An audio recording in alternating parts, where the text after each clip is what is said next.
sohih atau bukan? Ini sohih. Apa kata Nabi? La yadkhulul jannah. Jadi kalau kata Rasulullah, la yadkhulul jannah, tidak masuk surga. Jadi kalau orang masuk atau mau nikah, ditolak dia menikah karena ada administrasinya yang belum lengkap, ya harus dilengkapi.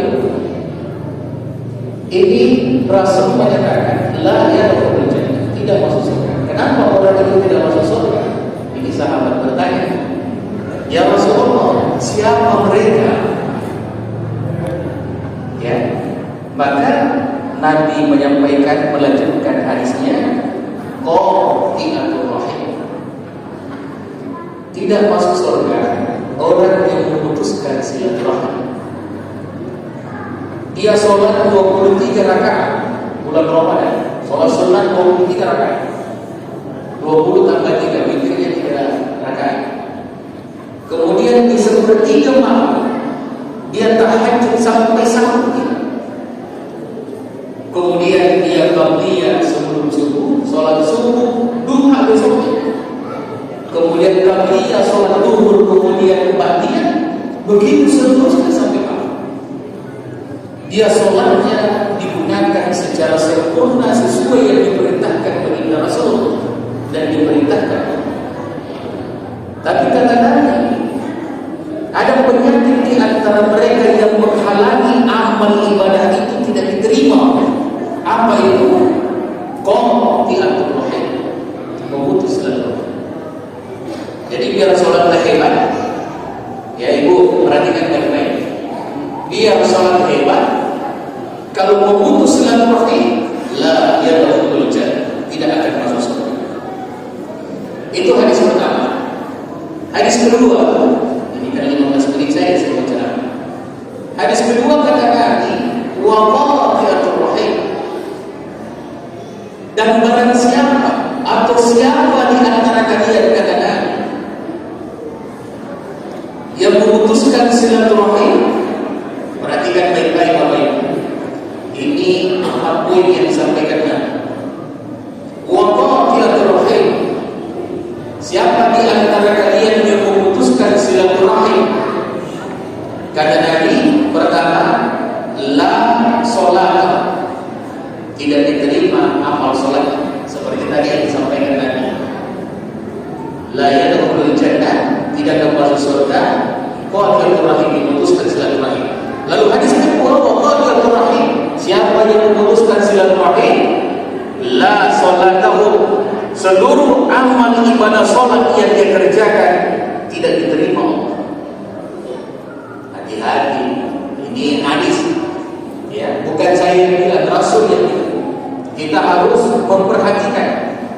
Ada di antara golongan umatku, kata Nabi, di padang mahsyar nanti, kata Rasulullah, mereka dikumpulkan di padang mahsyar, terdengar suara Allah memanggil dengan panggilan yang syahdu, panggilan yang baik.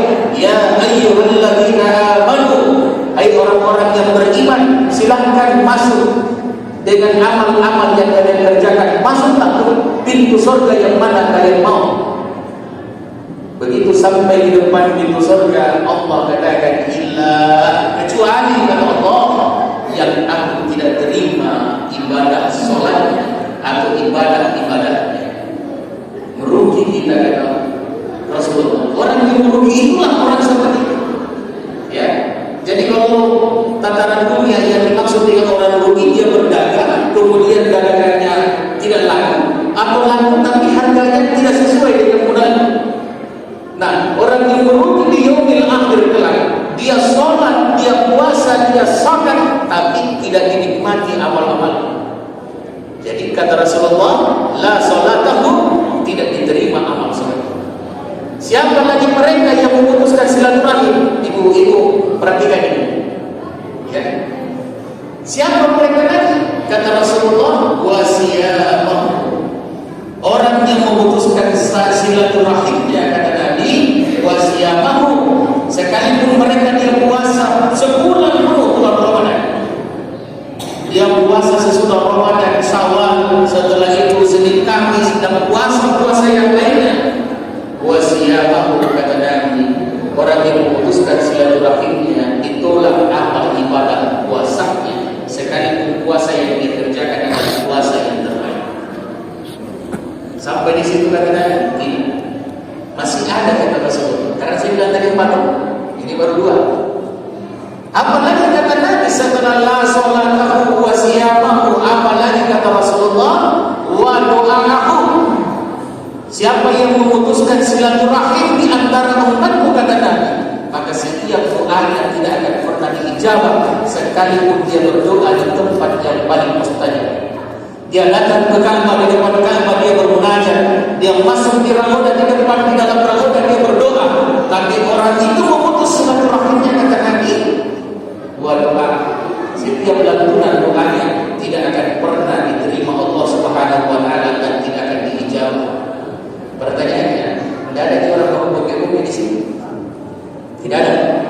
Katakanlah kalau tidak ada. Ya, mungkin tidak ada secara lisan, tapi dalam hati ini sih. Ustaz. Tapi dia yang bukti dulu kan bukan saya. Lalu kita yang bukti juga kena bukti kan? Itu namanya menerima karena kemuliaan Allah akan diturunkan kepada. Ada orang yang seperti itu. Ada orang yang pernah orang melakukan salah sama dirinya, kemudian dia doakan yang baik. Ada di sini. Kadang-kadang ada kawan lain. Ada orang yang sakiti hati kita baru malam, seperti malam kita tahajud khusus orang itu. Dengan doa yang baik. Apa doa yang baik? Ya Allah, orang itu menghujat memfitnah saya, tapi Engkau Maha Tahu ya Allah. Hamba mohon pada Ya Rahman, muliakan orang itu dengan tauhid, muliakan dengan iman orang itu, lapangkan rezekinya ya Allah. Semoga Engkau yang Maha untuk memberikan kelembutan hatinya untuk mengingat kepada ya Allah. Ada orang yang berdoakan musuhnya begitu? Ada? Ya. Kalau tidak ada dikasih itu, biar gigi di atas dengan gigi di bawah ketemu. Ya Allah, itu orang